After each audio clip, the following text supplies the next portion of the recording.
Assalamualaikum warahmatullahi wabarakatuh.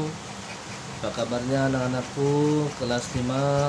Mudah-mudahan selalu dalam keadaan sehat walafiat dan dilindungi oleh Allah Subhanahu wa taala.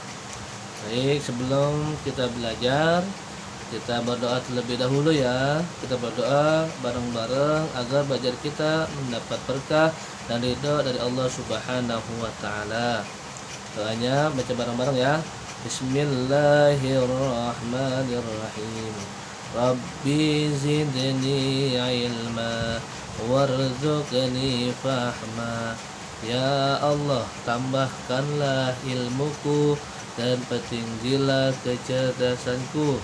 Amin. Anak-anakku sekalian, alhamdulillah pada pertemuan sebelumnya kalian sudah menyaksikan tayangan tentang pembelajaran pertama, yakni surah At-Tin. Masih ingatkah kalian tentang surat At-Tin?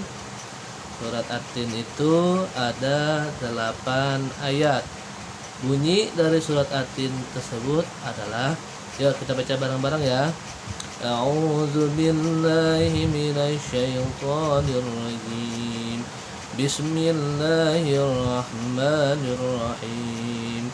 والتين والزيتون والطور سينين وهذا البلد الأمين لقد خلقنا الإنسان في أحسن تقويم ثم رددناه أسفل سافلين إلا الذين آمنوا وعملوا الصالحات فلهم أجر غير ممنون فما يكذبك بعد بالدين أليس الله بأحكم الحاكمين.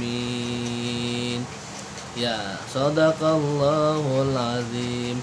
Itulah bacaan surah At-Tin, dan Pak Ahmad berharap kalian bisa menghafal surah At-Tin ayat 1 sampai dengan ayat 8. Nah, surat At-Tin ini ada 8 ayat dan diturunkan di kota Mekkah. Diturunkan di kota Mekkah, maka disebut sebagai golongan surat Makkiyah. Kalau diturunkan di kota Makkah digolongkan surat Makkiyah. Kalau diturunkan di kota Madinah disebut sebagai golongan surat Madaniyah.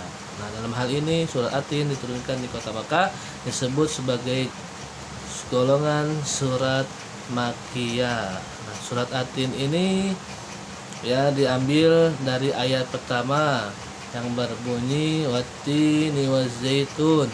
Ya, yang berarti buah tin. Ya, buah tin. Adapun isi kandungan dari surah At-Tin ini yaitu yang pertama adalah manusia adalah makhluk yang paling sempurna yang diciptakan oleh Allah Subhanahu wa taala dalam bentuk jasmani. Nah, kalau sudah diciptakan oleh Allah dalam bentuk sempurna, maka kita wajib untuk mensyukurinya.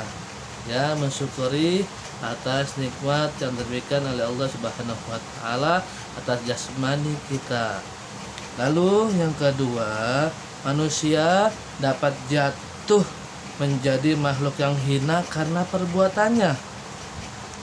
Nah, jika manusia mempertaruhkan hawa nafsunya, dia akan menjadi manusia yang sangat rendah.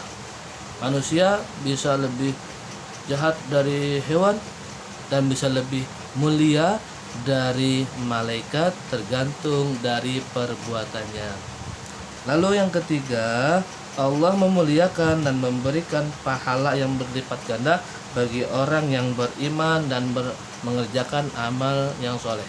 Jadi orang yang beriman kepada Allah dan mengerjakan amal-amal yang baik akan dilipat gandakan pahalanya oleh Allah Subhanahu wa ta'ala. Lalu yang keempat, orang yang tidak mempercayai atau mendustakan Allah, mereka akan mendapatkan balasan pada hari kiamat. Orang yang tidak mempercayai atau yang mendustakan Allah, maka dia akan mendapatkan balasan di akhirat kelak. Jadi kalau tidak beriman kepada Allah, tidak percaya bahwa adanya Allah Subhanahu wa taala, maka dia nanti akan mendapatkan balasan tempat yang hina di akhirat kelak. Maka dari itu, mari kita beriman kepada Allah dengan mengerjakan amal-amal soleh, mengerjakan kebajikan, dengan belajar yang rajin, membantu orang tua, dengan bersedekah dan lain sebagainya.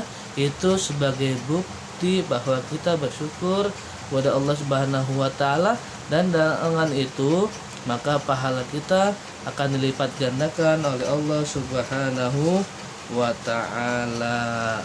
Nah, anak-anakku sekalian, sudah selesai pembelajaran tentang surah At-Tin.